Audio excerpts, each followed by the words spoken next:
नमस्कार दोस्तों, मैं शुभम कुमार अपने ऑनलाइन प्लेटफॉर्म कुछ क्लासेस में आप सभी प्रिय विद्यार्थियों का स्वागत करता हूं।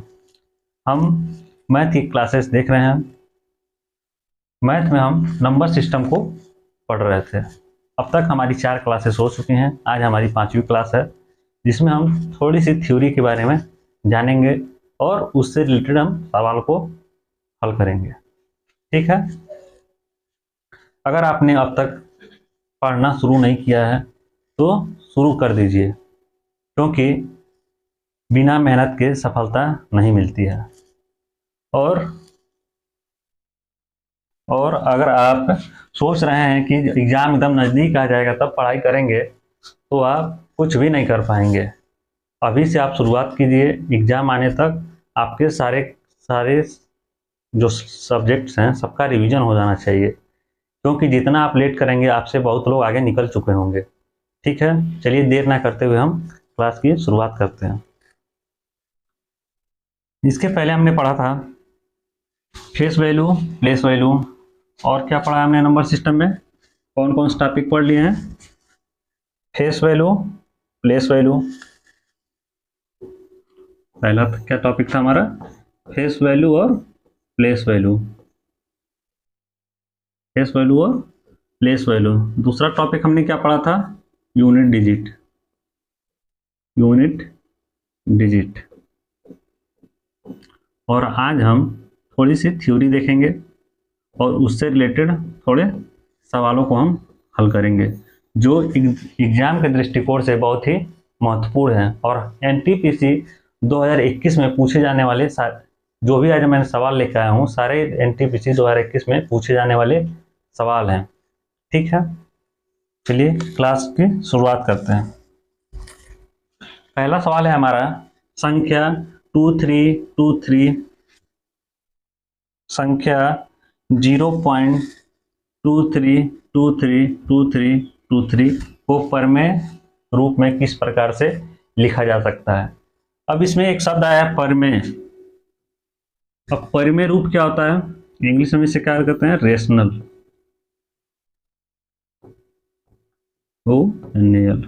रेशनल। रेशनल नंबर आपने पढ़ा होगा। आपने रेशनल नंबर पढ़ा होगा, परमेय संख्या के बारे में आपने पढ़ा होगा। ऐसी संख्याएं जो p बाई क्यू के रूप में लिखी जाती हैं वह सभी परमेय संख्याएं कहलाती हैं। कैसी संख्याएं? जो p बाई क्यू के फॉर्म में लिखी जाती हैं, p बाई क्यू के रूप में लिखी जाती हैं। और इसमें q का मान शून्य नहीं हो सकता है। q का मान क्या हो? शून्य ना हो। तो ऐसी संख्याएं क्या कहलाती हैं? परमेय संख्याएं कहलाती हैं। ऐसी संख्याएं जो p बटा q के रूप में लिखी गई हों और q का मान शून्य ना हो, ऐसी संख्याएं क्या कहलाती हैं? परमेय संख्याएं कहलाती हैं। परमेय संख्याएं कभी भी समाप्त नहीं होती हैं, इसकी पुनरावृत्ति होती रहती है। ये कभी समाप्त नहीं होती और इसकी पुनरावृत्ति होती रहती है। यह नंबर रेखा पे, यह नंबर लाइन, नंबर रेखा पे, यह नंबर रेखा है, बीच में क्या होता है? शून्य होता है। क्या होता है बीच में? शून्य। और इसके बाएं साइड में क्या होता है? ऋणात्मक। क्या होता है? ऋणात्मक या अनंत तक ऋणात्मक। और इसके दाहिने साइड में क्या होता है? पॉजिटिव। तो हम कह सकते हैं रेशनल नंबर धनात्मक या ऋणात्मक दोनों प्रकार की हो सकती हैं। रेशनल नंबर धनात्मक या ऋणात्मक दोनों प्रकार की होती हैं। यह क्या होती हैं? धनात्मक और ऋणात्मक दोनों होती हैं और यह इसकी पुनरावृत्ति होती रहती है। ठीक है, चलिए अब सवाल को देखते हैं। उम्मीद है आप रेशनल नंबर समझ गए होंगे, जो p बटा q के रूप में लिखे जाते हैं। ऐसी संख्याएं क्या कहलाती हैं? परमेय संख्याएं कहलाती हैं। तो यह संख्या दी गई हमारी पॉइंट में दिया है, डेसिमल में दिया हुआ है, तो इसको हम क्या करेंगे? पहले p बाई क्यू के फॉर्म में लिखेंगे। यह संख्या दी गई है 0.232323। ऐसे ये क्या हो रहा है? बार बार रिपीट होता जा रहा है। तो हम जानते हैं कि जब बार बार कोई संख्या रिपीट होती है तो इसके ऊपर हम क्या लगा देते हैं? बार लगा देते हैं। ये दोनों संख्याएं बार बार रिपीट हो रही हैं, इसके ऊपर हम क्या लगा देंगे? बार लगा देंगे। इसको हल करने का एक नियम होता है कि हम पॉइंट और इस बार को जब हटाते हैं, इसको हम लिख देते हैं 23 जितनी संख्याओं पर बार लगा होता है उतने बार 9 से हम डिवाइड कर देते हैं। 2 संख्याओं पर बार लगा था तो 2 9 हो जाएगा। इसका आंसर क्या आ जाएगा 23/99। उम्मीद है आप इस चीज को समझ पाए होंगे। क्या क्या किया हमने, जितनी संख्याएं रिपीट हो रही थी, जैसे ये हमारी 23 था, यह बार बार रिपीट हो रहा था 2 संख्या, इसको हम बार हटाने के लिए हमने क्या किया 23/99। ठीक है, तो ऑप्शन हमारा ए करेक्ट होगा। चलिए अगले सवाल पर चलते हैं। दूसरा सवाल है हमारा, 2 से 12 तक की संख्याओं का अंश भाज्य संख्या है। अंश भाज्य संख्या है। 2 से 12 तक की संख्याओं का अंश भाज्य संख्या है। अंश भाज्य मतलब क्या हो गया, भिन्न भाज्य कह सकते हैं इसको हम। क्या कह सकते हैं, भिन्न भाज्य। भिन्न भाज्य क्या हो गया, जो P/Q के रूप में लिखा गया हो। और भाज्य संख्याएं क्या होती हैं, अब ये संख्या आ गया भाज्य संख्या है। अभी हमने देखा रेशनल नंबर, वो क्या थी, परमेय संख्या थी। और भाज्य संख्या क्या होता है, कंपोजिट नंबर। क्या होता है, composite number. Composite number. Composite number. Composite number अगर हम देख रहे हैं तो एक और नंबर हम देखते हैं, वो क्या होता है, प्राइम नंबर। क्या होता है, prime number. Prime number. Prime number. Composite number क्या होता है, भाज्य संख्याएं। प्राइम नंबर क्या होता है, अभाज्य संख्याएं। ऐसी संख्याएं जिनका गुणनखंड केवल 2 होता है। जिनका गुणनखंड 2 होता है, एक और वह स्वयं से विभाजित होता है, ऐसी संख्याएं क्या कहलाती हैं, हमारी प्राइम नंबर। ऐसे संख्या जो एक से और स्वयं से विभाजित होता है, वो क्या कहलाता है, प्राइम नंबर कहलाता है। अतः उसका गुणनखंड कितना हो गया, एक तो 1 हो गया और दूसरा वह स्वयं का नंबर है, तो 2 ही गुणनखंड होंगे उसके। तो ऐसी संख्या क्या कहलाते हैं, हमारी प्राइम नंबर। ठीक है, कंपोजिट नंबर क्या होता है, ऐसी संख्याएं जिनका गुणनखंड 2 से अधिक हो। ऐसी संख्याएं जिनका गुणनखंड 2 से अधिक हो कंपोजिट नंबर कहलाते हैं। ऐसी संख्याएं जिनका गुणनखंड 2 से अधिक हो वो कंपोजिट नंबर कहलाते हैं। और ऐसी संख्याएं जिनका गुणनखंड 2 से अधिक ना हो वो क्या कहलाता है, प्राइम नंबर कहलाता है। ठीक है, उम्मीद है आप इस चीज को, कंपोजिट नंबर और प्राइम नंबर को समझ पाए होंगे, भाज्य और अभाज्य संख्याओं को समझ पाए होंगे। ठीक है, अब इस सवाल को हम देखते हैं। 2 से 12 तक की संख्याओं का अंश भाज्य संख्या है। ठीक है, 2 से 12 तक की संख्याओं का है। तो सबसे पहले हम देखेंगे 2 से 12 तक कितनी संख्याएं होती हैं। 2 से 12 तक की कितनी संख्याएं होती हैं, क्या होता है, 2 3 4 5 6 7 8 9 10 11, ठीक है, तक की कितनी संख्याएं होती हैं, और 12। ये कितनी, ये संख्याएं होती हैं 2 से 12 तक की संख्याएं। और इसमें पूछा है,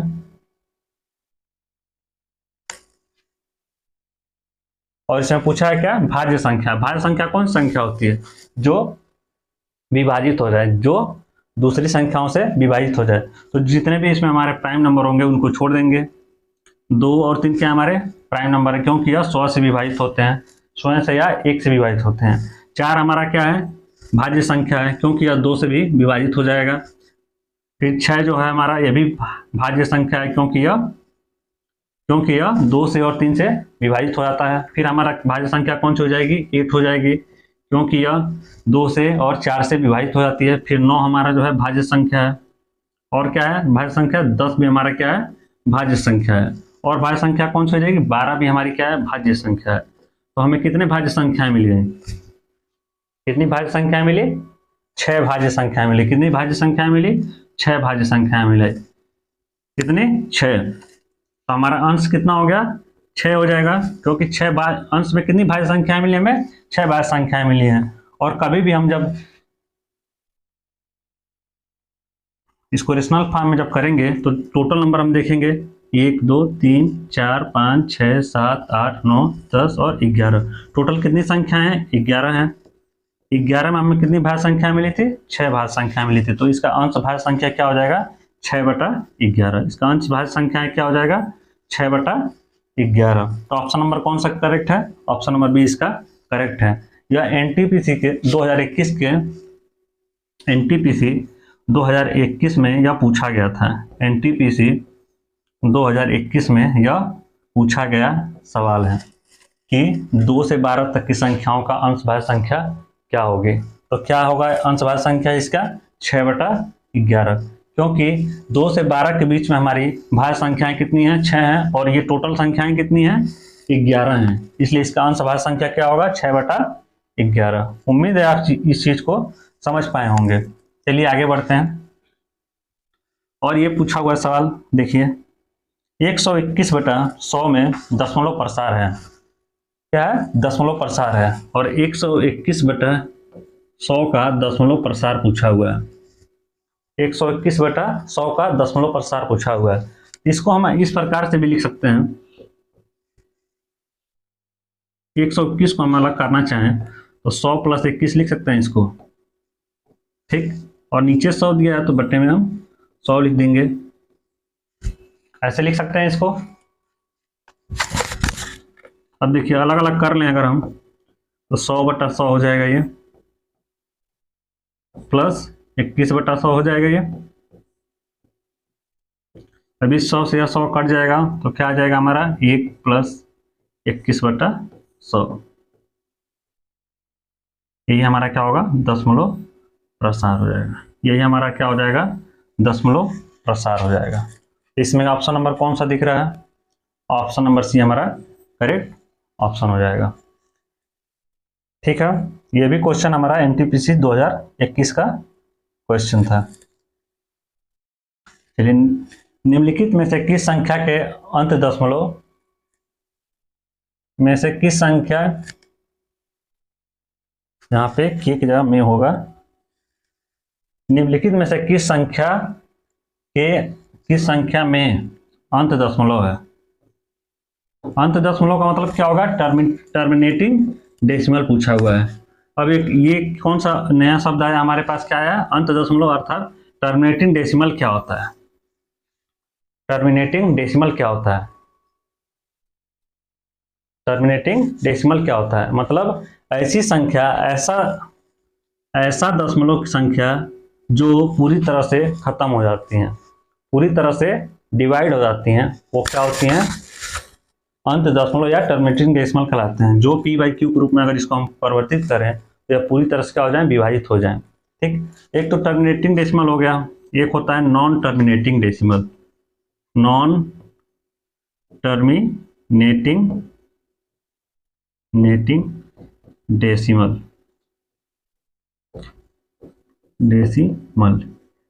इन दोनों टॉपिक से हर साल एनटीपीसी में एक सवाल जरूर आता है। टर्मिनेटिंग डेसिमल से और नॉन टर्मिनेटिंग डेसिमल से किसी एक से एक सवाल जरूर पूछा जाता है। चाहे एनटीपीसी का कोई भी पेपर आप उठा के देख लीजिए, उसमें आपको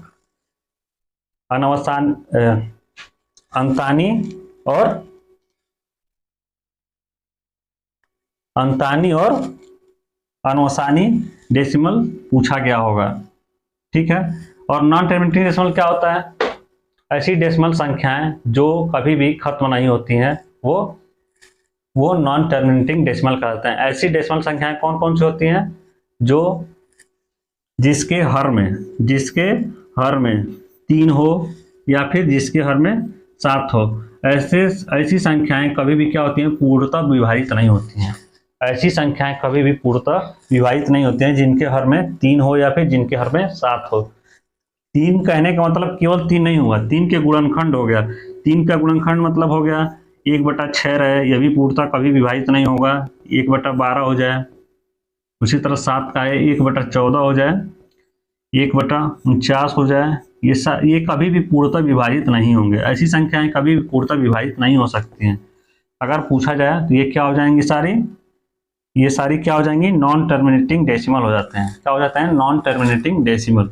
तो इस सवाल में पूछा गया है कि टर्मिनेटिंग डेसिमल कौन सा है। तो हम यहाँ पे केवल ये देखेंगे कि किसके हर में हमारा 3 आ रहा है और किसके हर में हमारा 7 आ रहा है। अगर 3 और 7 आ रहा होगा तो वह नॉन टर्मिनेटिंग डेसिमल होगा। ठीक। और जिसके जिसके हर में 1/3 या 1/7 नहीं 7 ना आ रहा हो, वो क्या होगा, नॉन टर्मिनेटिंग डेसिमल नहीं होगा। ठीक, तो पहला हम चेक करेंगे 15/700 है। ठीक, अगर इसको हम काट भी दें, 5 से कटेगा, 3 टाइम्स में 5 से इसको काटेंगे, 100, 505, 140 बार में कट रहा है। ये 7 का मल्टीपल है, 140 का है, 7 का मल्टीपल है, अतः यह नॉन टर्मिनेटिंग डेसिमल होगा। यह ऑप्शन तो हमारा क्या हो गया, गलत हो गया। फिर दूसरा देखेंगे हम, 28/343 दिया हुआ है। ठीक, इसको काटें अगर हम 7 से, 7 4 जा 28, 28, 4, 9, हमारा क्या आ गया, 4/49 आ रहा है। 49 भी हमारा क्या है, 7 का मल्टीपल है, अतः यह भी ऑप्शन हमारा क्या हो जाएगा, गलत हो जाएगा। तीसरा ऑप्शन हमारा दिया हुआ है 15/600, 15/600, 15/600, तो 15 का 15, 15 चौको 60, अतः हमारा क्या आ गया, 1/40 आ गया। यहाँ पे 40 जो है ना 7 का गुणनखंड है और ना ही 3 का गुणनखंड है, अतः यही ऑप्शन हमारा क्या होगा, करेक्ट होगा। इसको आप चेक भी कर सकते हैं कि अब पूरी तरह से कट जाएगा। एक में अगर हम 40 से भाग दे दें, एक में अगर हम 40 से भाग दे दें, यहाँ हम डेसिमल लगाएंगे, फिर एक जीरो बढ़ाएंगे तो 80, 20 बचेगा, फिर एक जीरो बढ़ाएंगे, 40 बचे 200, कितना आ गया हमारे पास, यह पूरी तरह से क्या हो गया, हमारा विभाजित हो गया। अतः हम कह सकते हैं यही हमारा टर्मिनेटिंग डेसिमल होगा। यही हमारा क्या होगा, टर्मिनेटिंग डेसिमल होगा। कौन सा ऑप्शन होगा टर्मिनेटिंग डेसिमल का, ऑप्शन नंबर सी हमारा करेक्ट ऑप्शन होगा, 15/600। उम्मीद है आपको टर्मिनेटिंग डेसिमल और नॉन टर्मिनेटिंग डेसिमल के बीच का अंतर पता चल गया होगा। जिस संख्या के हर में 3 या 7 आ रहा हो वो क्या कहलाते हैं, नॉन टर्मिनेटिंग डेसिमल। ठीक, नॉन टर्मिनेटिंग डेसिमल, अनवसानी, हिंदी में क्या कहते हैं, अनवसानी, और इसको क्या कहते हैं, अंत डेसिमल, या इसको क्या कहते हैं, टर्मिनेटिंग डेसिमल को हिंदी में क्या कहते हैं, अंत डेसिमल या अंतानी, अंत डेसिमल या अंतानी, इसको क्या कहते हैं हिंदी में, अंतानी, और नॉन टर्मिनेटिंग डेसिमल को क्या कहते हैं, अनवसानी। ठीक है, इससे एक सवाल आना आपका एग्जाम में एकदम कंफर्म है कि एक सवाल इससे जरूर पूछा जाएगा, एनटीपीसी में और ग्रुप डी में एक सवाल आना बिल्कुल कंफर्म है। चलिए आगे चलते हैं अगले सवाल पे। ये दिया हुआ है कि -3 into -7 equal to -7 into -3 dot dot dot गुण है। यह किस प्रकार का गुण है, -3 गुणे -7 बराबर -7 गुणे -3। पूछ रहा है यह किस प्रकार का गुण है, पूछ रहा है यह किस प्रकार का गुण है। तो यह किस प्रकार का गुण है, यह विनिमय प्रकार का गुण है।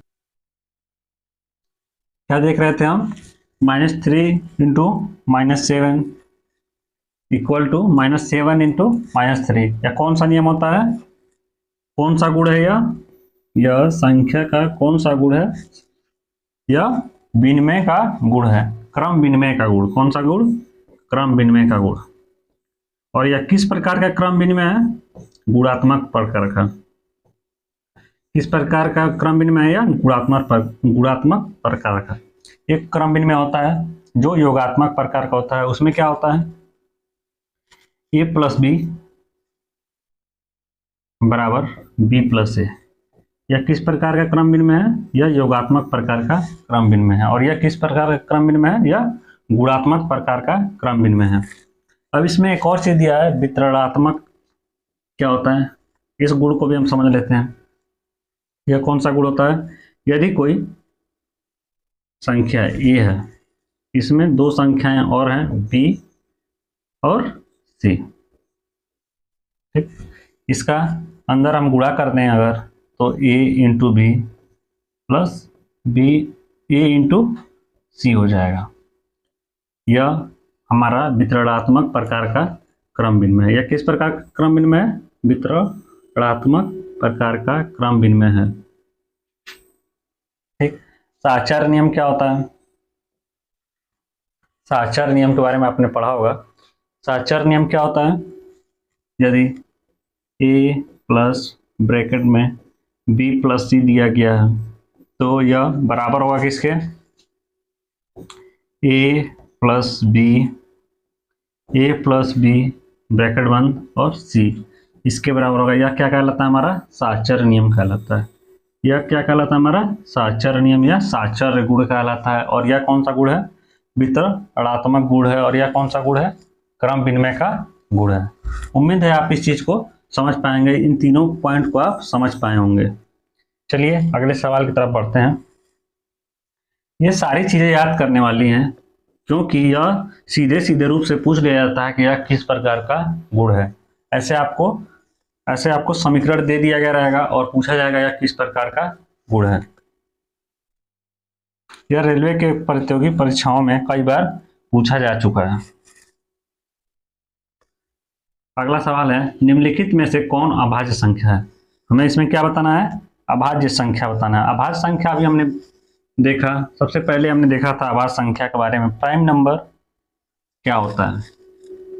प्राइम नंबर क्या होता है? प्राइम नंबर क्या होता है? जिसका केवल दो गुणनखंड हो। ऐसी संख्या जिसका केवल दो गुणनखंड हो। ऐसी संख्या जिसका केवल दो गुणनखंड हो। ऐसी संख्या जिसका केवल दो गुणनखंड हो। दो गुणनखंड कौन कौन से होते हैं? एक गुणनखंड हो जाएगा एक, और दूसरा वह जो संख्या होगी वही उसका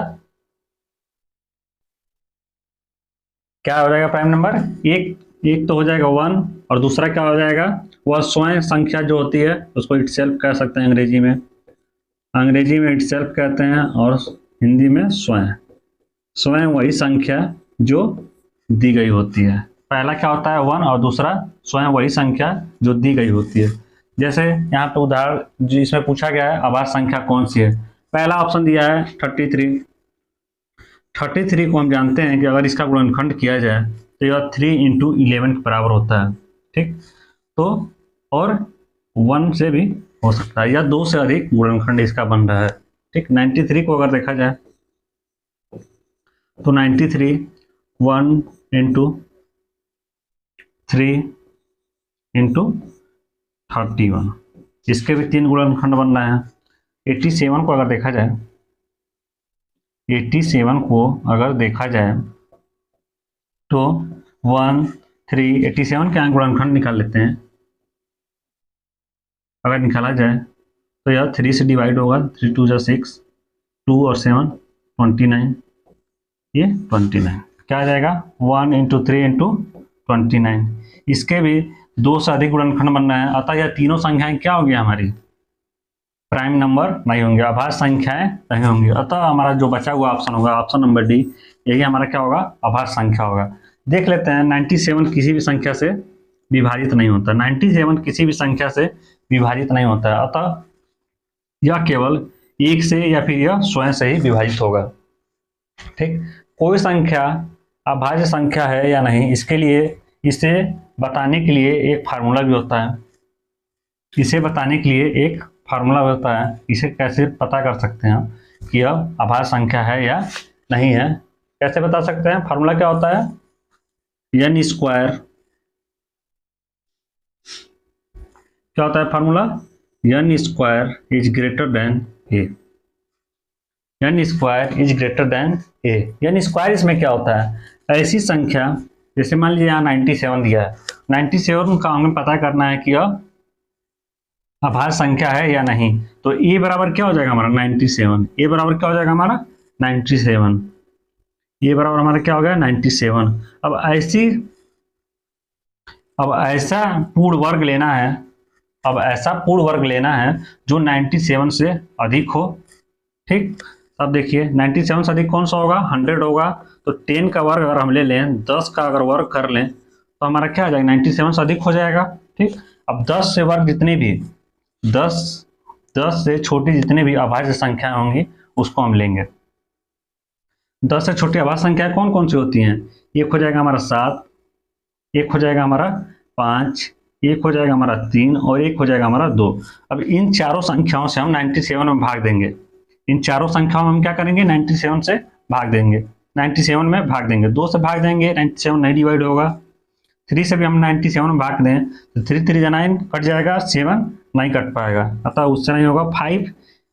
5 से भी यह डिवाइड नहीं होगा और 7 से भी डिवाइड नहीं होगा, अतः हम कह सकते हैं यह अभाज्य संख्या है। कैसे पता करेंगे हम?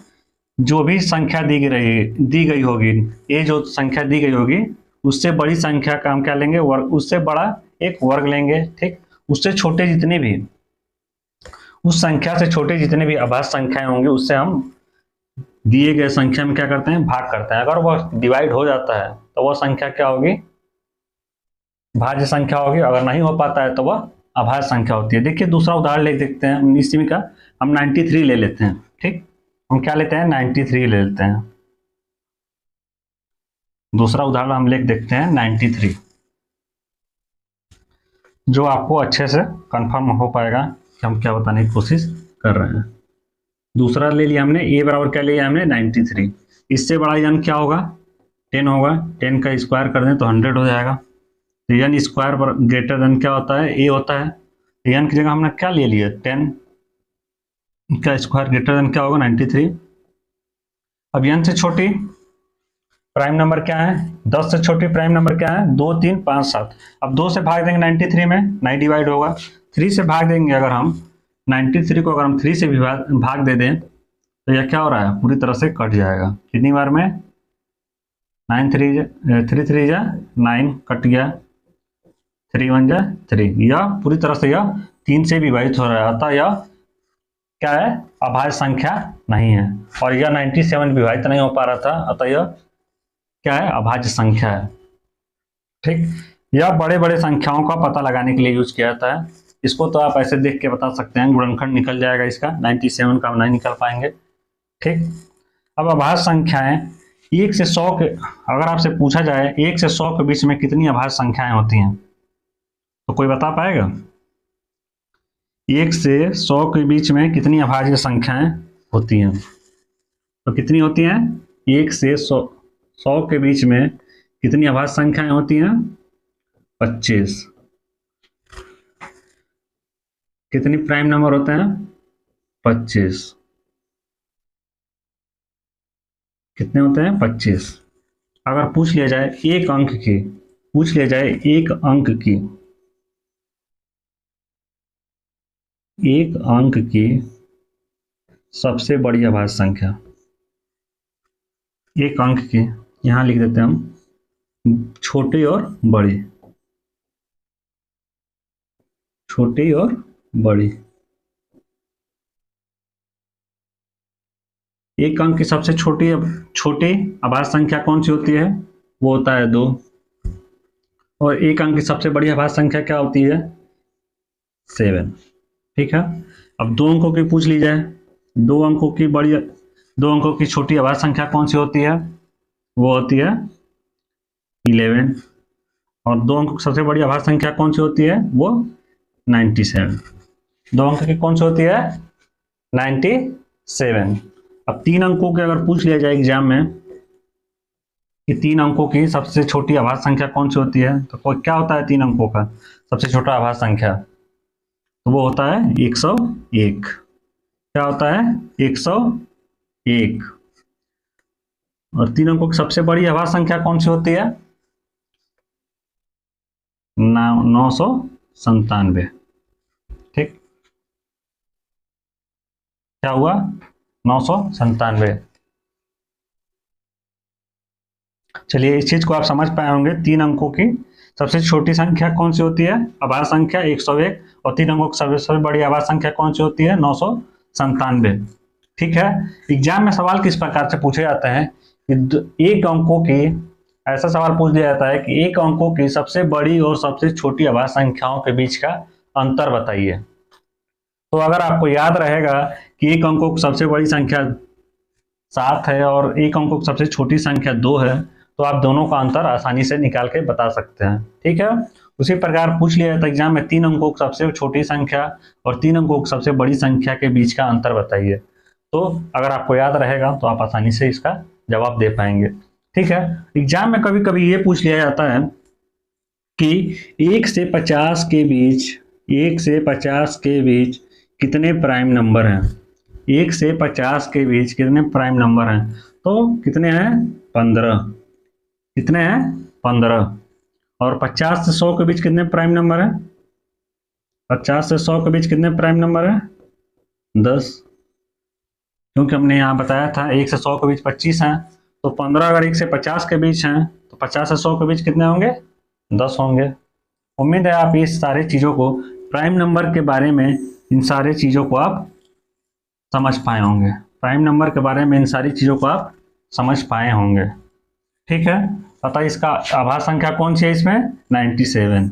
ऑप्शन नंबर डी हमारा क्या है, करेक्ट है। चलिए अगले सवाल चलते हैं। इसमें एक चीज और भी है देखने वाली कि दो जो है दो, इसमें एक चीज और देखने वाली है, दो जो है एक मात्र सम अभाज्य संख्या है। दो जो है एक मात्र सम अभाज्य संख्या है, बाकी जितनी भी अभाज्य संख्या है वो सारी क्या है, विषम होती हैं। दो जो है एक मात्र जो है सम अभाज्य संख्या है। कभी कभी एग्जाम में डायरेक्ट सवाल पूछ लिया जाता है कि सबसे छोटी अभाज्य संख्या बताइए। तो अगर केवल सबसे छोटी अभाज्य संख्या पूछेगा तो क्या हो जाएगा, 2 हो जाएगा। अगर उससे पूछ लिया कि सबसे छोटी विषम अभाज्य संख्या बताइए तो क्या हो जाएगा हमारा, 3 हो जाएगा। ठीक है, सबसे छोटी विषम अभाज्य संख्या कौन सी है, 3, और सबसे छोटी अभाज्य संख्या पूछेगा तो 2 होगा। ठीक, यह सम होता है और यह विषम होता है। अगर कुछ ना पूछ रहा हो, केवल कह दे सबसे छोटी अभाज्य संख्या बताइए तो 2 हो जाएगा। और अगर विषम स्पेसिफाइड कर दिया हो कि विषम संख्या बताइए, विषम अभाज्य संख्या बताइए, तो क्या हो जाएगा, 3 हो जाएगा। उम्मीद है विषम संख्या के अभाज्य संख्या के बारे में इतने चीजों को आप अच्छे से समझ गए होंगे। चलिए अगले सवाल की तरफ बढ़ते हैं।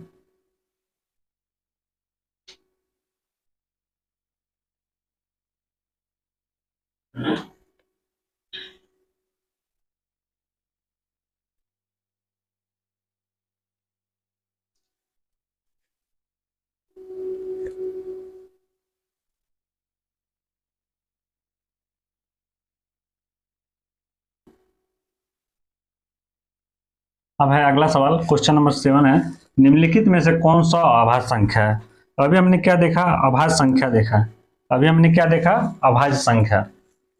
अभाज्य संख्या के बारे में हमने बताया, अभाज्य संख्या के बारे में अभी हमने बताया कि वो उसका गुणनखंड केवल क्या होता है, 2 होता है। उसमें कितने गुणनखंड होते हैं, 2 होते हैं। उस संख्या का गुणनखंड कितना होता है, 2 होता है।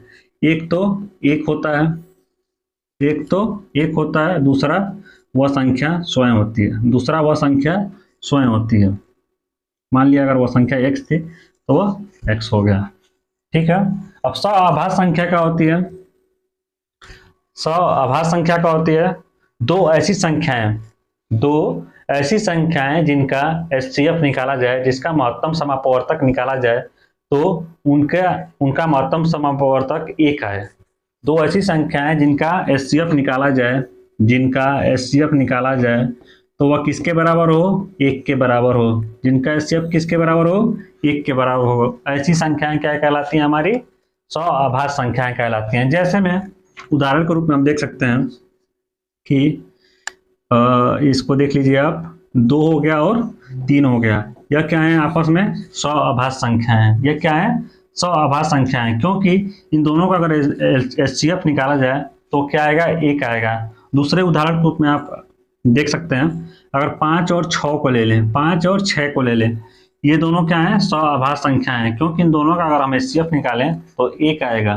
ठीक है, अगर हम 12 और 13 को ले लें, 12 और 13 को ले लें, यह भी क्या है, सअभाज्य संख्या है, क्योंकि इनका HCF 1 आएगा।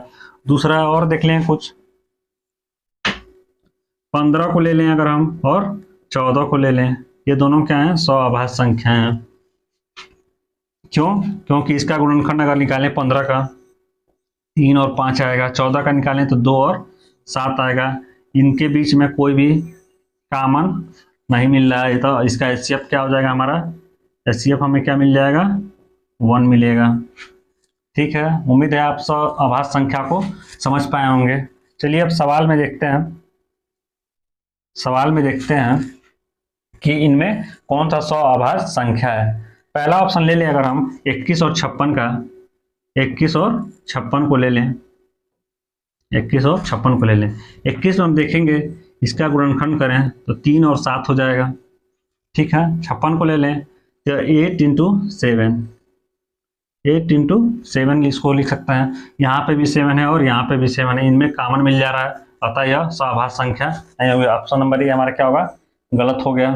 दूसरा अगर ले लें हम 28 और 81 ले लें अगर हम, ठीक, 28 को लिखें तो क्या लिख सकते हैं, 28 को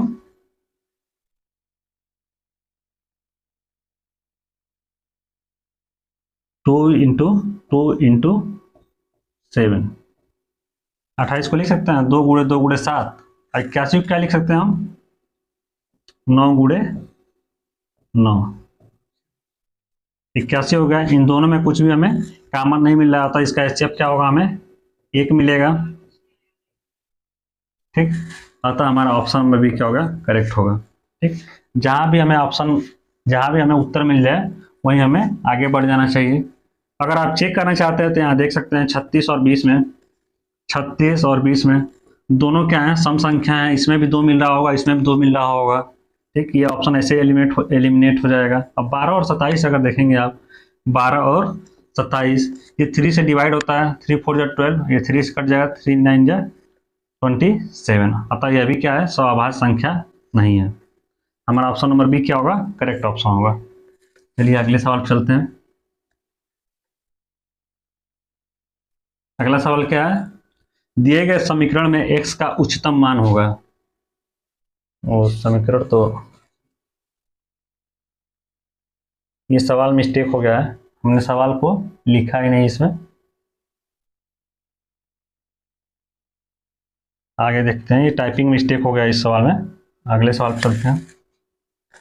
एकल अंक वाले आभास संख्याओं की संख्या है, एकल अंक वाले आभास संख्याओं की संख्या है, एक एकल अंक वाले आभास संख्याओं की संख्या है। एक अंक वाले आभास संख्या कौन कौन सी होती हैं, 1 से 10 के बीच की, 1 से 9 के बीच जितनी भी आभास संख्याएं होंगी वही हमारी एकल अंक वाली आभास संख्याएं होंगी। इसमें कौन कौन सा होता है, सबसे पहले हमें मिलता है 2 मिल जाता है आभास संख्या, फिर क्या मिलती है 3 होता है, फिर क्या मिलता है हमें 5 मिलता है, और फिर क्या होता है 7 मिलता है। ठीक, यही हमारी क्या है, आभास संख्याएं हैं। तो इनकी संख्या कितनी है, 4 है। एकल अंक वाले आभास संख्याओं की संख्या कितनी है, 4 है। एकल अंक वाले आभास संख्याओं की संख्या कितनी है, 4 है। ठीक है, उम्मीद है आप इसको समझे होंगे कैसे हमारी आभास संख्या, अभाज्य संख्याओं की संख्या 4 निकल के आई है। चलिए इसी के साथ आज के सारे सवाल खत्म होते हैं। आज हमने क्या क्या देखा, आज हमने परिमेय संख्या को देखा, ठीक, टर्मिनेटिंग और नॉन टर्मिनेटिंग देखा, डेसिमल देखा, उसके बाद हमने क्या देखा, प्राइम नंबर देखा, को प्राइम नंबर देखा, कंपोजिट नंबर देखा, और वितरण का नियम और विनिमय का नियम हमने देखा। ठीक है, उम्मीद है जितनी भी चीजें आज हमने देखी उन सारी चीजों को आप समझ पाए होंगे। जो भी चीजें हमने पढ़ी वो सारी चीजें आप समझ पाए होंगे। एक बार उसे हम शॉर्ट रिवीजन कर लेते हैं, शॉर्ट रिवीजन। पहला हमने क्या देखा, परिमेय संख्या देखा हमने। पहला हमने क्या देखा, परिमेय संख्या देखा। परिमेय संख्याएं कौन सी संख्याएं होती हैं, ऐसी संख्याएं जो p/q के फॉर्म में दी गई होती हैं, p/q के रूप में लिखी जाती हैं। कैसे लिखी जाती हैं, p/q के रूप में लिखी जाती हैं, और q का मान शून्य नहीं हो सकता है, q का मान शून्य नहीं हो सकता है। ऐसी संख्याएं क्या कहलाती हैं, परिमेय संख्याएं कहलाती हैं। परिमेय संख्याएं क्या होती हैं, समाप्त नहीं होती हैं और इनकी पुनरावृत्ति होती रहती है। क्या होती है, पुनरावृत्ति होती रहती है। जैसे कोई संख्या दिया था हमने कि अगर कोई संख्या 0.232323 2 3, इसकी पुनरावृत्ति बार बार हो रही है, किस प्रकार की संख्या कहलाएगी? परमेय संख्या। कैसे? ये बार बार पुनरावृत्ति हो रही थी, 0.23 बार लिख सकते हैं इसको हम, ठीक। तब इसको हम पी बाई क्यू के रूप में लिखेंगे, ये हो जाएगा 23/99। यह पहला क्वेश्चन ही हमारा ये था, ठीक है। ये क्या हो गया? पी बाई क्यू के रूप में हो गया, ठीक। ये क्या क्या हो रहा है? बार बार इसकी पुनरावृत्ति हो रही है, इस संख्या की बार बार क्या हो रही थी? हमारी पुनरावृत्ति हो रही थी, ठीक। इसके बाद आता है अपरिमेय नंबर। क्या होते हैं? ऐसी संख्याएं जो समाप्त तो नहीं होती हैं, लेकिन इन संख्याओं की पुनरावृत्ति नहीं होती है। इन संख्याओं की क्या होती है? पुनरावृत्ति नहीं होता है। जैसे पाई का वैल्यू होता है, जैसे पाई का मान होता है, जैसे पाई हो गया। उदाहरण के रूप में क्या हो गया? अपरिमेय संख्या का एक उदाहरण क्या हो गया? अपरिमेय संख्या का उदाहरण एक हो गया पाई, अपरिमेय संख्या, ठीक है। और क्या हो जाएगा? जितनी भी ब्रैकेट में नंबर्स लिखे होते हैं, 2 हो गया, ये क्या है? अपरिमेय संख्या के उदाहरण हो गए, ठीक है। इसके बाद हमने क्या देखा था? परिमेय संख्या देखा हमने, अपरिमेय संख्या देखा। इसके बाद हमने देखा था टर्मिनेटिंग और नॉन टर्मिनेटिंग। नॉन टर्मिनेटिंग क्या था हमारा? ऐसी संख्याएं जिसके हर में 3 या 7 का गुणनखंड हो। ऐसी संख्याएं जिसके हर में 3 या 7 का गुणनखंड हो, वह नॉन टर्मिनेटिंग या अनवसानी कहलाती हैं। क्या कहलाती हैं? अनवसानी कहलाती हैं। अनवसानी कहलाती हैं। ऐसी संख्याएं क्या कहलाती हैं? अनवसानी कहलाती हैं, ठीक है। यह भी 2 प्रकार की होती हैं, यह एक रिपीटेड होती हैं, एक नॉन रिपीटेड होती हैं, जो बार बार दोहराती हैं खुद को, जो खुद को नहीं दोहराती हैं, ठीक। और दूसरा क्या था? अंतानी थी, जो टर्मिनेटिंग कहलाता है। टर्मिनेटिंग कौन सी होती हैं? जिसके हर में 3 या 7 का गुणनखंड ना है, वो क्या कहलाता है? अंतानी संख्याएं कहला रही थी। उसके बाद हमने क्या पढ़ा था? प्राइम नंबर और कंपोजिट नंबर के बारे में। उसके बाद हमने क्या देखा था? प्राइम नंबर और कंपोजिट नंबर। क्या देखा था? प्राइम और कंपोजिट नंबर। प्राइम नंबर और कंपोजिट नंबर। प्राइम नंबर कौन से थे? प्राइम नंबर कौन से थे?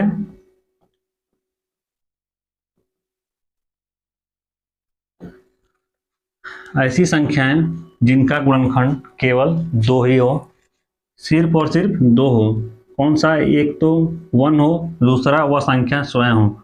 अगर वो संख्या x है तो वो उसका स्वयं x हो, ठीक। तो ऐसे नंबर क्या कहलाए थे? हमारे प्राइम नंबर कहलाए थे। कंपोजिट नंबर कौन से थे? ऐसी संख्याएं जिनका गुणनखंड 2 से अधिक हो, वो क्या थी? कंपोजिट नंबर कहला रही थी। ऐसी संख्याएं जिनका गुणनखंड 2 से अधिक हो, वो कंपोजिट नंबर कहलाती हैं, ठीक। कंपोजिट नंबर प्राइम नंबर आपने पढ़ा, तो इसके बाद एक और था नंबर हमने पढ़ा, को प्राइम नंबर। को प्राइम नंबर क्या पढ़ा हमने? को प्राइम नंबर। को प्राइम नंबर क्या होता है? ऐसी दो संख्याएं जिनका हम अगर महत्तम समापवर्तक निकालें तो केवल HCF 1 है, वो क्या कहलाती हैं? को प्राइम नंबर कहलाती हैं। ऐसी संख्याएं क्या कहलाती हैं? को प्राइम नंबर कहलाती हैं, जिसका महत्तम समापवर्तक 1 आता है या HCF 1 आता है, ठीक है। इसके बाद हमने क्या पढ़ा था? विनिमय का नियम, क्रम विनिमय का नियम और वितरण का नियम। विनिमय का नियम, इसके बाद हमने पढ़ा था विनिमय का नियम, विनिमय का नियम। विनिमय गुण लिख लीजिए। विनिमय गुण क्या था हमारा? क्रम विनिमय का गुण क्या था? अगर ए ब्रैकेट में B + C दिया था, ठीक, तो AB + BC, यह क्या था हमारा? सॉरी, विनिमय या वितरण का नियम। इसको हम कह सकते हैं विनिमय या वितरण का नियम, ठीक है। कौन सा ये है?